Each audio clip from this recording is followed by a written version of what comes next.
warahmatullahi wabarakatuh. Selamat bertemu lagi, masih dalam masa pandemi COVID-19 sehingga kita harus pakai masker, jaga diri dan juga jaga kesehatan. Selamat bertemu lagi dalam pembelajaran IPA. Hari ini kita akan mempelajari tentang listrik dinamis pertemuan yang kedua. Yang pertama akan kita pelajari mengenai hukum Kirchhoff. Jika kita memasang dua buah lampu secara seri, kemudian dihubungkan dengan ampermeter, maka ampermeter akan menunjukkan angka yang sama. Artinya arus di mana-mana sama. Sedangkan pada lampu yang dirangkai secara paralel, besarnya kuat arus yang masuk titik percabangan sama dengan kuat arus yang keluar dari titik percabangan. Hal ini kemudian dikenal dengan hukum Kirchhoff yang berbunyi, pada rangkaian bercabang atau paralel, jumlah kuat arus yang masuk pada titik percabangan sama dengan kuat arus yang keluar dari titik percabangan. Perhatikan contoh soal. Jika I1 sama dengan 0,5 ampere, I2 sama dengan 3 kali I1, dan I3 sama dengan 4 kali I1, serta I4 sama dengan setengahnya dari I3, berapakah I5 serta tentukan arahnya. Mari kita selesaikan. Menurut hukum Kirchhoff, I masuk sama dengan I keluar. Di sini yang termasuk I masuk adalah 8 ampere ditambah I3, jumlahnya 10 ampere. Sedangkan I keluar adalah I1 ditambah I2 ditambah I4, jumlahnya 3 ampere. Jadi I5 arahnya keluar sebesar 7 ampere. Materi berikutnya tentang rangkaian listrik. Rangkaian listrik adalah jalur yang dilalui oleh arus listrik. Berdasarkan mengalir tidaknya arus, rangkaian listrik ada dua macam. Yang pertama adalah rangkaian listrik terbuka, yaitu rangkaian listrik yang tidak dapat mengalirkan arus listrik karena jalur arus yang terputus. Yang kedua, rangkaian listrik tertutup, yaitu rangkaian listrik yang dapat mengalirkan arus listrik karena jalur arus terhubung. Berdasarkan susunannya, rangkaian listrik ada 3. Yang pertama, rangkaian seri, yang kedua, rangkaian paralel, dan yang ketiga, rangkaian kombinasi atau campuran. Rangkaian seri adalah rangkaian listrik yang disusun secara berurutan dan tidak memiliki percabangan.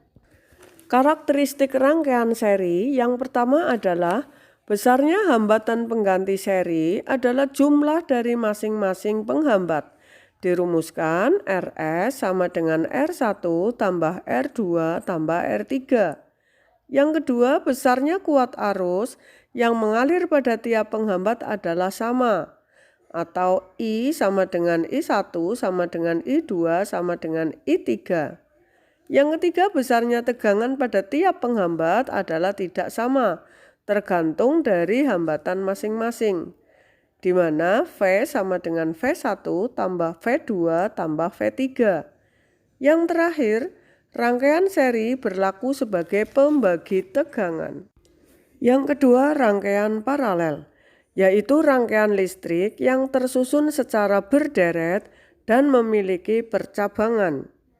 Karakteristik rangkaian paralel. Yang pertama, besarnya hambatan pengganti paralel dirumuskan 1/Rp sama dengan 1/R1 ditambah 1/R2 ditambah 1/R3.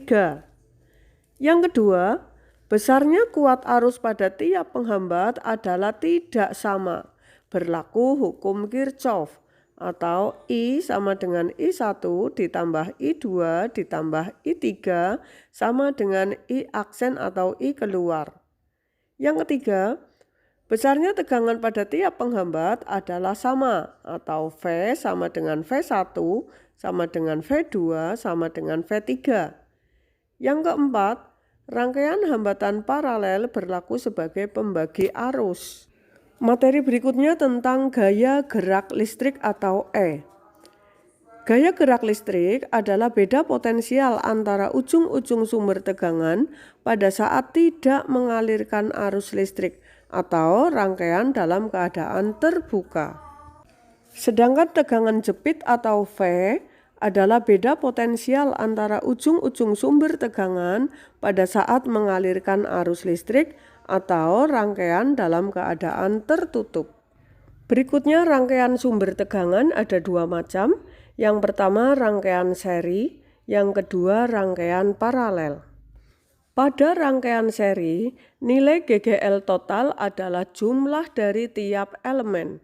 Dirumuskan E total sama dengan E1 tambah E2 tambah E3 atau E total sama dengan N kali E. Sedangkan pada rangkaian elemen paralel, nilai GGL total sama dengan satu elemen itu sendiri atau E total sama dengan E. Materi terakhir adalah hukum Ohm untuk rangkaian listrik tertutup.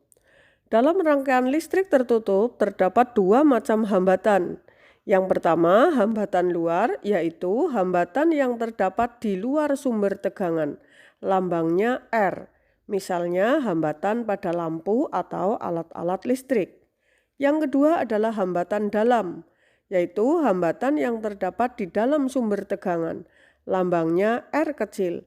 Contohnya hambatan yang ada di dalam batu baterai.